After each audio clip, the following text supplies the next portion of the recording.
Et on passe donc au sachet B. C'est bien, franchement. Comme dit, je ne sais pas à quoi sert l'excellente vis. Si c'est fait exprès, s'il y a quelque chose après, si j'ai merdé. Mais a priori non, parce que j'ai vraiment plus de rien de libre. Donc on verra ça tout à l'heure. J'aime bien quand ils font ça en ziploc. Parce que quand tu as des ziplocs, et ben, tu peux les réutiliser après pour toi, pour ranger tes pièces. Nous avons les biellettes ici de train. Donc, étant donné qu'on va faire le train avant, nous avons donc 2 biellettes de direction et 2 biellettes supérieures. Toutes ont la même longueur. Perso, moi, comme d'habitude, je vais mettre tous les marquages. Ici, tu as un petit marquage, tu vois, qui indique dans quel sens tu tournes. En général, les constructeurs les mettent opposés. Donc la clé de ce côté, il faut tourner de ce sens, et de ce côté de ce sens pour ouvrir ou fermer, selon le sens des filets. Moi, j'aime bien tout mettre dans le même sens, plutôt que d'inverser. Nous avons les axes de suspension. Donc ça, c'est côté triangle. Ça, c'est côté porte-fusée. Ça, ce sont les axes des hexagones de roue. J'aime beaucoup leur système d'emballage. Tu vois, il y a une réflexion dans le bon sens, pas une espèce de mélange. Après, ça me dérange pas non plus quand j'ai en fait un sac avec toutes les vis. Faut dire ce qui est. C'est pour ça que là, je t'explique au fur et à mesure que je déballe sans regarder, parce que tu comprendras mieux pourquoi je m'en sors quand je démonte n'importe comment. Là, nous avons bien sûr les axes de roue. Alors, moi, j'aime pas déballer par étapes. Hein. J'aime bien le faire à l'avance, avec tous les roulements. Roulement non étanche, typique des engins un peu pour circuit complète, puisque tu fais ton petit coup de huilage par l'extérieur rapidement, après ou avant chaque run.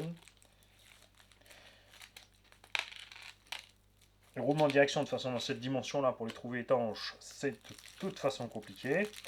Les hexagones sont en plastique bien épais, fait pour des axes de 5, avec une clavette par contre standard, pas trop épaisse. Cale de train avant, on a lu englouti. Non, en plastique. Oh. Alors ça, celle-là, je m'y attendais pas.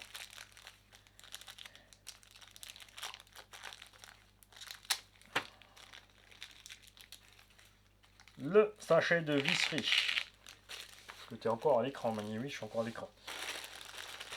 Comme j'ai mis le micro canon, vous avez la moumoute dessus, ça évite les...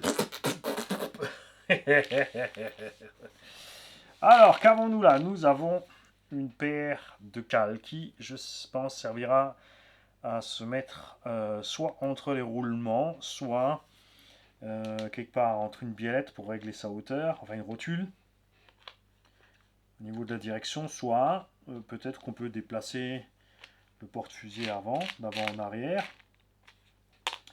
On a toutes les rotules, donc pour le train avant, la biellette supérieure, enfin les biellettes supérieures. On en a 2 ici plus longues, c'est pour ça que je te dis que ça c'est peut-être sur la direction. Donc ça se monte côté rouge sur la direction. On a des vis ici avec une partie fixe. Et c'est ce qui me fait penser que peut-être les morceaux de plastique, mais ils sont courts, hein, qu'on avait dans le sachet A, sont trop courts. Jamais ne seront les biellettes.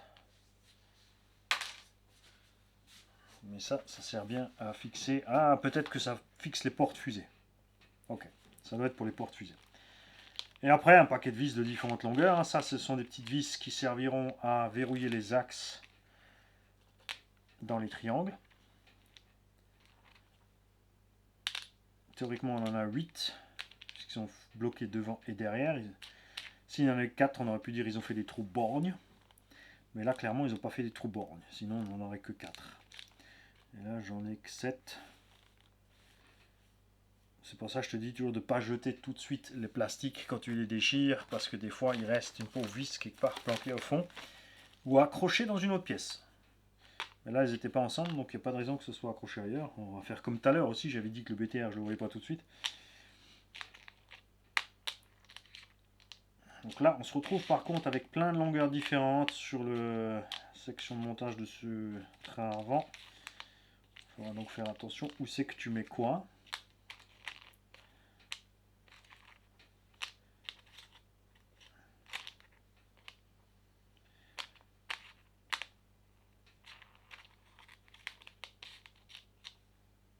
Alors...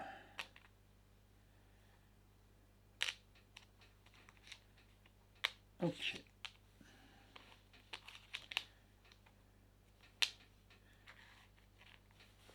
Il me manque une petite comme ça. C'est peut-être du rab aussi. Hein. Je dis peut-être des bêtises, peut-être c'est trop borgne, ils ont mis du rab. Je n'en sais encore rien. Ça, c'est le petit bout de plastique qui séparait les deux bagues. J'ai mes plastiques ici. Il n'y a plus rien dedans. Après, c'est pas la mort, ça, j'en ai en stock. Quand tu t'attaques à des montages kits, ne te contente pas d'acheter le kit, surtout si c'est ton premier. Si tu n'as pas déjà un peu de visserie à la maison, te renseigne un peu ce qu'il y a comme visserie sur le véhicule. Parce que sinon, c'est vrai que s'il manque quelque chose, après c'est rare qu'il manque quelque chose. Là, on l'a peut-être pas vu, pas trouvé, on l'a fait tomber à côté. On va partir du principe que c'est notre faute, ou que on cherche quelque chose qui n'est pas dans le kit. Comme je l'ai dit, ça se trouve, il la faut pas. Tourelle avant en plastique. Moi j'aime bien, hein. Forcément il y en a qui veulent absolument la tourelle carbone, aluminium, truc muche bidule. C'est un engin léger, un plastique suffisamment flex comme ça suffira. C'est un entrée de gamme de circuit, c'est pas une bête de compétition ultime. Il y a sûrement une pléiade d'options à lui coller sur le tulle pour le transformer en bête de compète. Oh, le plastique il est dur. Hein. Ouais. Vacheti. On va prendre la pince. Ciseaux avec ça. Non, c'est pas une carreau incassable. Ciseaux à métal là. Moi j'appelle ça, pour moi ça c'est les ciseaux pour les couper le poulet.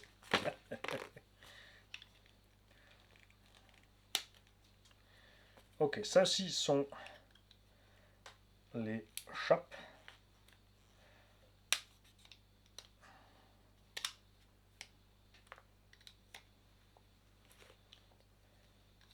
Effectivement, donc tu vois, on a les deux gros trous que je te disais pour les vis qui sont là.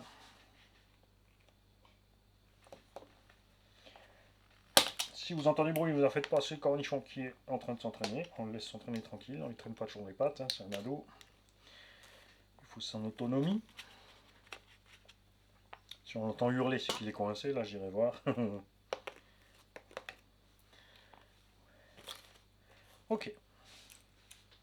On va faire comme tout à l'heure. Là, je vous ai présenté tout ce qu'il y a dans l'étape de montage. Je vais monter les éléments. Le kit s'annonce vraiment très simple à faire. Regarde, exemple simple. Là, on te dit de faire la direction. On te met une rotule là. Et ensuite, il y a séparément à part un morceau en plus pour les deux rotules là. Ils auraient pu te mettre les trois rotules sur le même dessin, mais ils ne voulaient pas te fourvoyer. Je trouve ça cool quand même. Comparé à certains kits où tu as les flèches, tu sais, les petits pointiers qui font comme ça, qui s'arrêtent, qui se rallongent, qui se raccourcissent, et tu trouves des pièces n'importe où. Donc ici, nous avons bien deux vis, c'est ce qu'on va vite contrôler ensemble. Et nous avons... Ah, c'est sur le train avant. Ok. Il y en a 4 sur l'extérieur, que 2 à l'intérieur, et nous avons donc une réserve. Le mystère est résolu. C'est pour ça que je vous dis toujours de ne pas paniquer quand quelque chose ne va pas tout de suite comme vous voulez. Hein? Bien sûr, l'étape de montage des biellettes, hein, ça, on va le faire aussi hors caméra.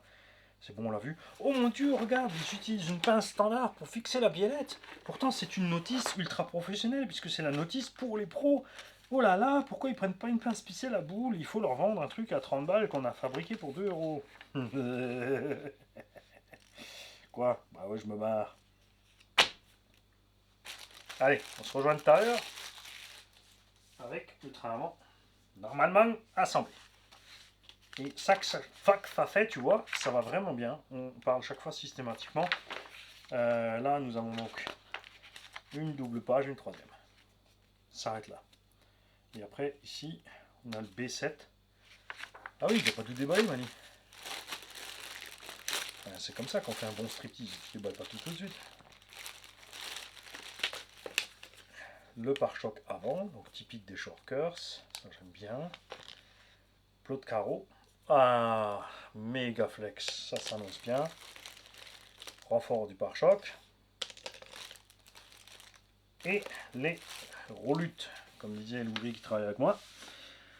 On constate qu'il y en a 4 qui sont avec un déport. Donc ça, évidemment, ça ira côté roue, pour pas que la jante aille frotter. Et les deux autres devraient aller aussi sur la biellette, soit sur la biellette supérieure côté roue, soit c'est du rab. Parce qu'il y en a quand même 4 droites. Il nous en faut que 4 par biellette, et là on se retrouve avec 6. 8, 9, 10, pardon. Donc à voir. Ils ont peut-être aussi déjà prévu les... Non, maintenant il y en aurait plus si c'était déjà pour l'arrière. Vu comme les sachets sont faits, c'est vraiment... Voilà. Mais moi j'aime bien découvrir avec vous. Hein. Je sais qu'il y en a qui aiment faire les vidéos, ils font tout à la perfection, ils recommencent 2-3 fois l'étape, ils regardent bien la notice et ensuite ils font des vidéos genre oh, je top la classe, je sais tout, j'ai tout fait tout de suite, je suis le meilleur du monde, là là là là là. Mais moi je trouve ça d'un ennui mais mortel. Suite des hostilités. Très facile. Montage du train avant, comme on a dit tout à l'heure quand on a sorti les trucs du sachet. Ici, tu dois faire gaffe au sens. La platine est creuse en dessous et pleine de l'autre côté, puisque ça va aller se mettre sur le châssis.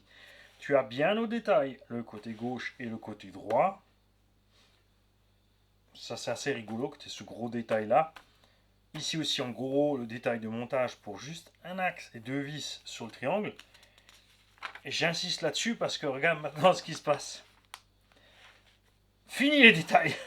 Ça, c'est tout le montage de la tourelle, la fixation de carrosserie, le renfort de pare-choc. Tu dois monter ça à part et ensuite aller l'enfourner sur la platine avant que tu vas ensuite, avec le pare-choc, mettre en sandwich sur le châssis. Donc c'est vraiment funky. Hein. Tu notes aussi qu'ils t'ont mis un petit logo 1, 2, 3 par exemple pour le sens des vis. Bon là, il n'y en a pas assez donc c'est pas dessus. Ils te mettent bien dans quel sens il faut serrer. Ils te disent vertical, c'est-à-dire que tu dois regarder d'au-dessus, tu vois. Là, tu es de face, là, tu es d'au-dessus. Enfin, vraiment, pour être sûr que tu serres dans toutes les vis dans le bon sens.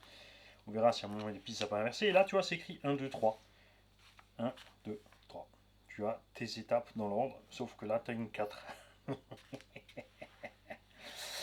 Mais le meilleur exemple est ici, 1, 2, 3. Regarde, ils te mettent les vis ici, et là, ils te disent bien, ça, ce sont les premières à mettre. Ensuite, les deuxièmes à mettre, et ensuite, les troisièmes à mettre, d'accord ? Mais ça, c'est vraiment drôle. Le coup de je te fais le fusée devant, gauche et droite, bien séparés, encore plus gros. Comment le mettre dessus pour 2 vis et un axe. Et là, le caca.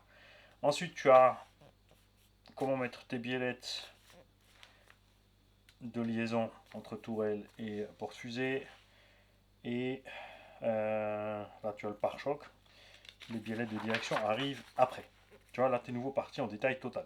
Ça, c'est marrant. Avec une dimension exacte des biellettes, là, par contre, le dessin ne correspond pas. Le bout de filet qui dépasse par rapport à la longueur de la tige, tout ça. Pas très grave, hein, mais c'est vrai qu'on a l'habitude sur les kits que ça colle. En général, tu poses dessus et c'est vrai que le filetage, il dépasse bien comme tu veux et tu as tes trucs. Ne cherche pas le petit sens gauche et droit. Ils ne sont pas sur les biellettes, d'accord? C'est juste, toi, ils ont bien... Ça, c'est la biellette droite, ça, c'est la gauche. Mais eux, ils sont en filet opposé. Moi, j'ai mis le filet en même sens. Ça, c'est chacun sa sauce, d'accord? On a un truc marrant au niveau, ici, du porte-fusée gauche et droit. C'est que, je sais pas si on va bien le voir à la caméra. Si, là. On a un tout petit jeu ici, normal, côté droit. Ok. Côté gauche, on avait un gros jeu. J'étais obligé de mettre une rondelle de calage de 0,2 pour avoir le même jeu entre la droite et la gauche. Donc petite erreur de moulage, soit de l'hexagone ou je ne sais pas. Pas très grave, hein. Après c'est vrai que c'est toujours, t'as une rondelle d'un côté mais pas de l'autre, oh là là. Ça va être grave. Ça va être grave. Il reste ce coup-ci, donc la petite vis en rab.